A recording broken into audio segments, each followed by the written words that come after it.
രാജ്യത്തെ ഭീകര ബോംബാക്രമണങ്ങളുടെ വിവരങ്ങളെല്ലാം ക്രോഡീകരിച്ച് സൂക്ഷിക്കുകയും അന്വേഷണ ഏജൻസികൾക്ക് ലഭ്യമാക്കുകയും ചെയ്യുന്ന ഒരു രാജ്യം ഒരു ഡാറ്റാ സംവിധാനം കേന്ദ്ര ആഭ്യന്തരമന്ത്രി അമിത് ഷാ ഉദ്ഘാടനം ചെയ്തു.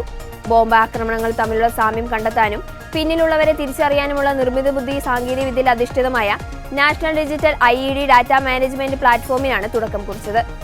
ദേശീയ സുരക്ഷാ സേന വികസിപ്പിച്ചെടുത്ത സംവിധാനം ഭീകരവാദത്തിനെതിരായ അടുത്ത തലമുറ സുരക്ഷാ കവചമായി പ്രവർത്തിക്കുമെന്ന് അമിത് ഷാ പറഞ്ഞു. ഹരിയാന മനേസറിലെ NST ആസ്ഥാനത്ത് നടന്ന ഉദ്ഘാടന ചടങ്ങിനിടെ ആഭ്യന്തരമന്ത്രി ഓൺലൈനിലൂടെയാണ് അഭിസംബോധന ചെയ്തത്.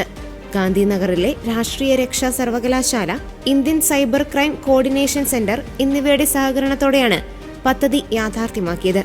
നിർമ്മിത ബുദ്ധിയും മെഷീൻ ലേണിംഗ് സാങ്കേതിക വിദ്യകളും ഉപയോഗിച്ച് എല്ലാ തരത്തിലുള്ള ബോംബ് സ്ഫോടനങ്ങളും കൃത്യതയോടെ പഠിക്കാനുള്ള സംവിധാനമാണിത്. രാജ്യത്തെ 800ഓളം അന്വേഷണ സംവിധാനങ്ങൾക്കാണ് ഇതിലെ വിവരങ്ങൾ നേരിട്ട് ലഭിക്കുക.